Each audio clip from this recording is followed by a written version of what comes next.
In 2004, the Spirit and Opportunity rovers landed on the surface of Mars.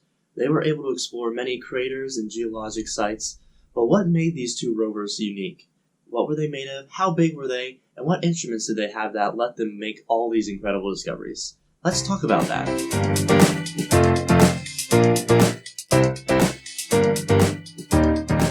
So the first thing to say are these two rovers are nearly identical. Spirit and Opportunity are twins of one another. Their sizes go from about 5 feet high, 7.5 feet wide, and 5 feet long. This is about the size of your average golf cart, to put it into perspective. Each of them weighed 180 pounds, with 77 pounds being for the chassis, for the bottom wheel section. And each rover had 6 wheels, 3 on each side, and was set up in a rocker bogie arrangement like you see now, going back and forth so that all 6 wheels are always touching the ground. These two rovers, Spirit and Opportunity, actually have a motor for each wheel, and the forward and rearward wheels, those 4, have their own steering component, which makes it much easier to navigate on the surface of Mars. When you talk about the rover's wheels, you also have to talk about something else, their speed.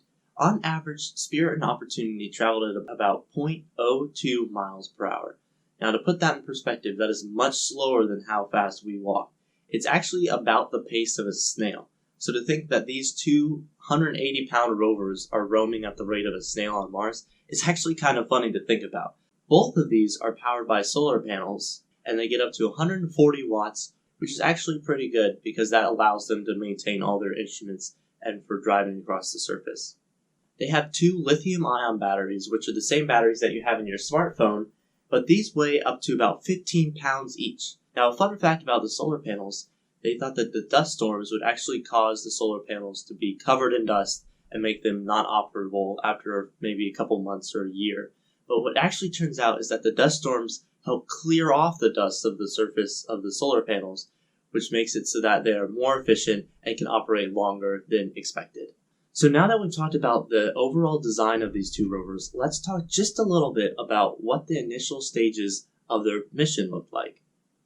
So to begin, Spirit was the first of the 2 rovers to launch. It launched June 10th in 2003 and followed just about a month later with Opportunity launching in July 7th.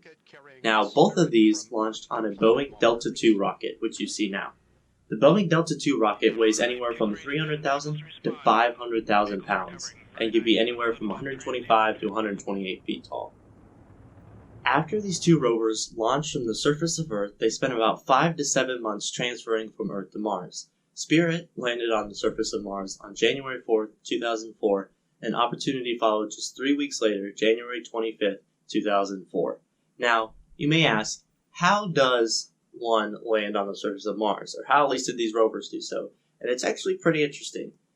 As you can see now, there's a video coming in and a parachute deploys. A little bit later, what happens, they have special airbags all around the rover that inflate, and above the rover there is an engine that fires right above the surface. This slows it down just enough so that they can drop the rover, let the airbags bounce on the Martian surface all the way until they slow down enough so that it could come to a stop and let the rover go.